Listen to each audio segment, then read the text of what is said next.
¿Qué pensarías si te digo que Argentina fundó una colonia en el actual territorio de Estados Unidos? ¿Qué relación guarda este suceso con Napoleón, San Martín y un tal Kamehameha? Hoy, en Microdosis, la novelesca vida de Hipólito Bouchard. Noviembre de 1818. Un día templado y neblinoso en las costas de California, a solo 140 kilómetros de San Francisco. Dos campesinos se dirigen al poblado costero para intercambiar algo de su producción por materiales de construcción para el granero que llevan un par de años planificando. Sería un día más en la vida de estas personas si no fuese por un pequeño detalle. En los cielos norteamericanos ondea una bandera celeste y blanca. Pero, ¿cómo llegamos a este punto? La respuesta tiene nombre y apellido.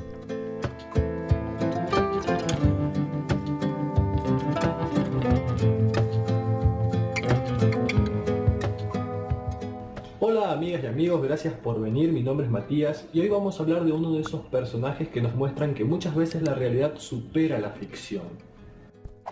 Hipólito Bouchard nació en el sur de Francia el 15 o el 16 de enero de 1780 según qué fuente se consulte. Fue bautizado con el nombre de André Paul, nombre que luego cambió por Hipólito en honor a su hermano más pequeño. ¿Podríamos resumir esta primera etapa de su vida en algunos segundos? Vamos a intentarlo. Al nacer en un pueblo marítimo, su vida estuvo relacionada con el mar desde muy pequeño. Tal es así que con 19 añitos recién cumplidos se puso al servicio de la Marina francesa. Allí va a dar comienzo la primera etapa de su vida bajo las órdenes de Napoleón, donde realizó algunas campañas en Egipto y también estuvo combatiendo en Centroamérica, por ejemplo en Haití. Allí conoció a Louis René Levasseur, quien sería no solo su capitán, sino también quien inculque en Hipólito una marcada ideología liberal y antimonárquica. Con este bagaje a cuestas, en 1809, nuestro héroe llega a Buenos Aires a bordo de un barco francés, solo unos meses antes del comienzo de la Revolución de Mayo.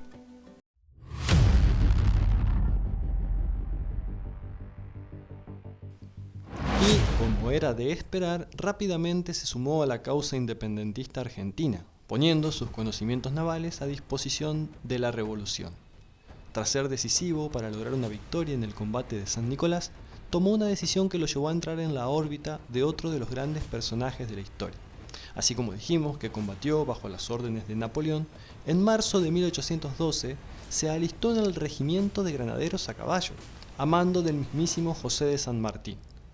De hecho, participó en el combate de San Lorenzo, donde logró arrebatar una de las banderas al enemigo, hecho que consta en un parte escrito por el mismísimo San Martín. En premio a su valor, la Asamblea Constituyente le concedió la ciudadanía de las Provincias Unidas del Río de la Plata. Ya era, oficialmente, uno de los nuestros.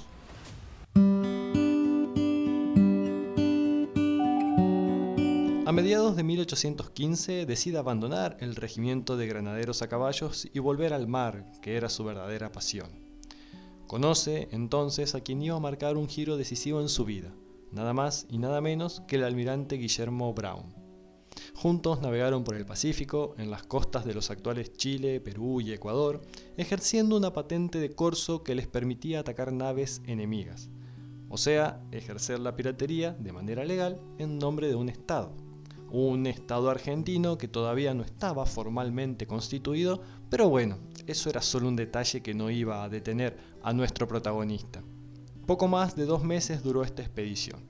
Las dificultades propias de una empresa apresurada culminaron con el apresamiento de Brown cerca de las costas de Guayaquil. Tras negociar su liberación, la tripulación de Bouchard decidió poner fin a la aventura, repartir el botín conseguido y regresar a Buenos Aires. El resultado, un barco maltrecho y una deuda equivalente a varios salarios de la Marina. Pero esto no iba a detener a Bouchard. De regreso en Buenos Aires y con ayuda del gobierno argentino, que en 1817 estaba a cargo de Juan Martín de Pueyrredón, logró equipar un navío de grandes dimensiones al que bautizó como la Argentina. El verdadero desafío al que se enfrentó en este punto fue el de conseguir formar una tripulación para su viaje. Según el tamaño del barco, necesitaba reclutar unos 180 hombres. Esta tarea acarreaba una doble dificultad. Por un lado, Bouchard se había ganado la fama de hombre duro y poco contemplativo. Eran pocas las personas dispuestas a embarcarse en una aventura de 2 años con un capitán así. Por otro lado, los marinos eran en su mayoría oriundos de las provincias de Corrientes, Entre Ríos y Buenos Aires. La infantería de desembarco era inexperta y, en la mayoría de los casos, pisaban por primera vez una cubierta. Tras sucesivos actos de insubordinación, que incluso acarrearían la muerte de 2 hombres antes que la nave zarpe, finalmente el 27 de junio de 1817, Bouchard obtuvo la patente de corsario argentino, comenzando así la etapa más novelesca de su vida. Unos días más tarde, el 9 de julio de 1817, justo en el primer aniversario de la independencia argentina, zarpó al mando de la fragata La Argentina desde la ensenada de Barragán. El viaje estaba destinado a durar 2 años, pero pasaron cosas.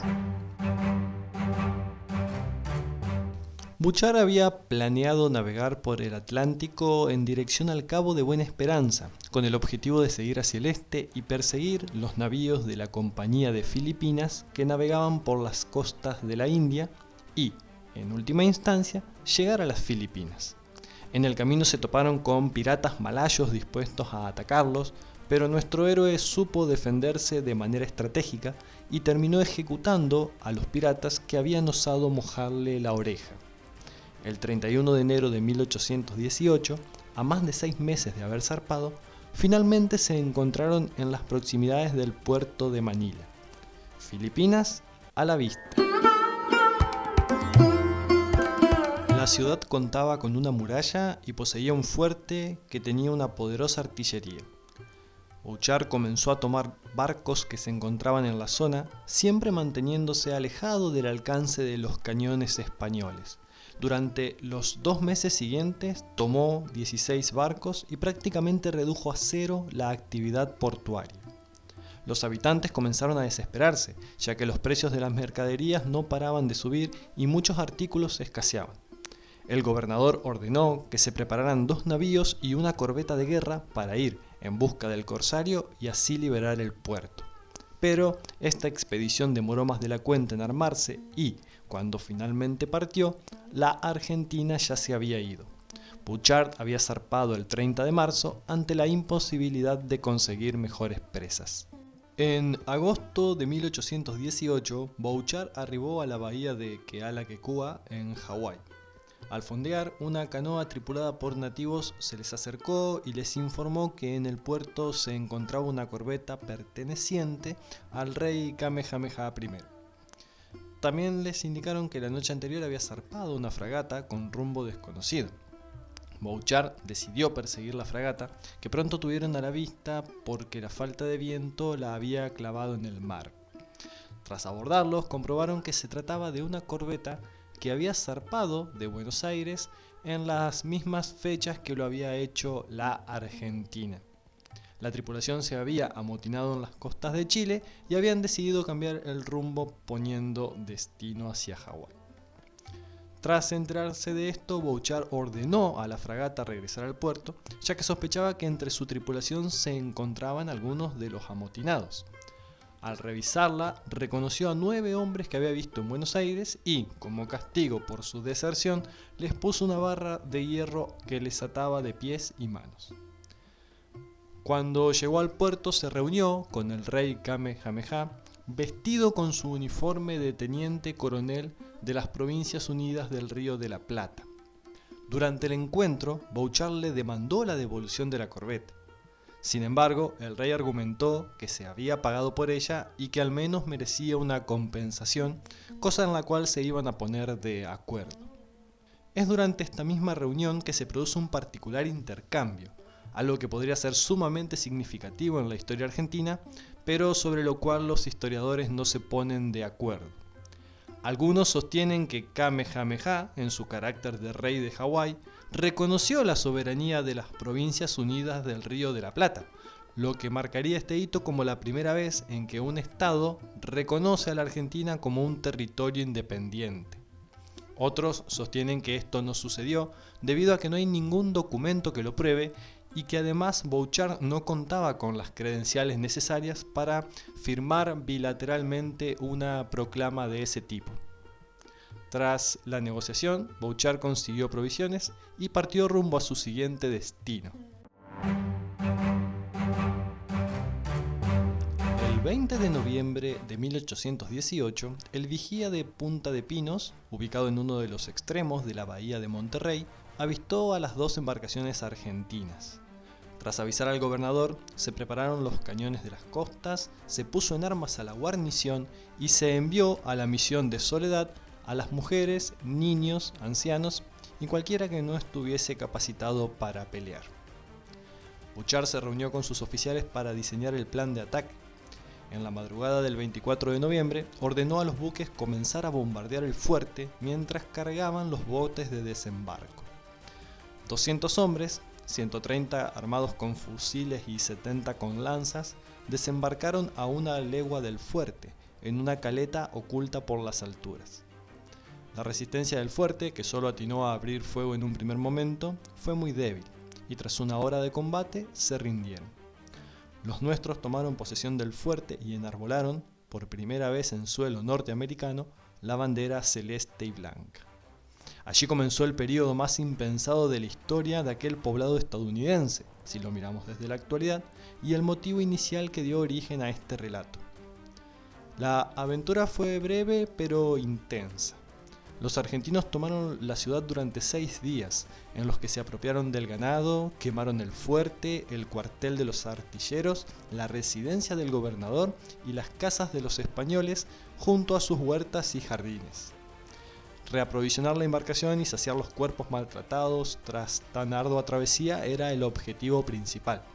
Nunca estuvo en los planes establecer de manera permanente un asentamiento argentino en tierras norteamericanas, principalmente para evitar un ataque en represalia que, bien organizado y sin el factor sorpresa inicial, sería casi imposible de repeler. Pocos días más tarde, tras apropiarse del ganado, quemar el fuerte, el cuartel, la residencia del gobernador y las casas de los españoles, Bouchard continuó su travesía hacia el sur. Extendernos respecto a su travesía en Centroamérica llevaría este capítulo a superar la hora de duración y no es el caso. De todas maneras, quien quiera profundizar al respecto va a encontrar en internet toneladas de información. Pero veamos qué le deparó el destino a nuestra figura durante sus últimos años. El 13 de julio de 1819 fondió en el puerto de Valparaíso. Al llegar Bouchard se le informó que pendía sobre él una orden de arresto, por decisión de Thomas Cochrane, oficial de la Marina chilena de origen británico, que había sido puesto al mando por Bernardo O'Higgins. Los defensores del corsario decidieron acelerar el juicio y el tribunal resolvió, un 9 de diciembre de 1819, la devolución de los buques, diarios y demás papeles a Bouchard. Sin embargo, el dinero y las mercancías nunca le fueron devueltos. A pesar de que había informado que partiría hacia Buenos Aires, Bouchard decidió sumarse a la campaña de liberación del Perú, donde nuevamente se encontró recibiendo órdenes de San Martín. Concluida la faena, optó por el retiro y decidió hacerse cargo de la atención de las haciendas que le había adjudicado el gobierno peruano, donde fundó un ingenio azucarero. Para ese entonces, hacía años que había perdido contacto con su familia, ya que después de la expedición con Almirante Brown, había convivido con su esposa solo unos meses y no llegó a conocer a su hija menor, que nació después de que Hipólito iniciara su expedición alrededor del mundo. En sus haciendas, trataba a sus esclavos con la misma dureza con la que había tratado a su tripulación, hasta que un 4 de enero de 1837, uno de ellos, cansado de los abusos sufridos, tomó una afilada cuchilla y le cortó el cuello mientras Bouchard dormía. Los restos de Bouchard permanecieron perdidos hasta 1962, cuando fueron encontrados en una cripta ubicada en la iglesia de San Javier de Nazca, en la ciudad de Nazca, Perú. El 6 de julio de ese año fueron exhumados y repatriados a Buenos Aires por una comisión formada por la Armada Argentina y la Armada del Perú. Hoy sus restos descansan en el Panteón Viejo de la Armada Argentina, en el cementerio de la Chacarita. Y hasta aquí la novelesca vida de Hipólito Buchat. No olviden dejarme en los comentarios qué les pareció el video. Recuerden suscribirse y los espero la próxima en un nuevo episodio de Microdosis.